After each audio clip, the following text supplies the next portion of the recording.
sizlar bilan yana ko'rishamiz, ko'risha olmaymiz, Alloh biladi. Chunki bugun mana hammanglar reja tuzdinglar, kundalik rejanglarni.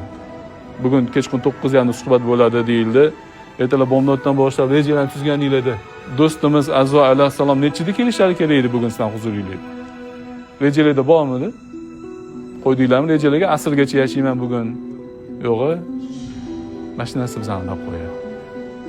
Bizani har soniyamizda turish kerak rejamiz. Mana shu meni oxirgi ishim, mana shu meni oxirgi gapim, mana shu meni oxirgi o'tirishim, men o'rnimdan turmayman.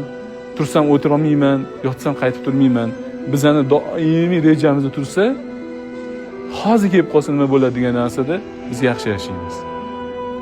O'shaning uchun men ertaga ko'risha olamizmi, ko'risha olmaymizmi degan men o'zimni nazarda tutaman. Men uchun ertaga tongga otadi, otmaydi bilmayman. Sizlarga niyatim hammanglarga hali umrimizda ko'rmagan xilqatlarni ko'rishimiz bor. Onajonlarimiz sizlarga Hadicha radhiyallohu anha onamiz kelgan sovchilar kelsin. O'sha kuni qo'rqib qolmanglar.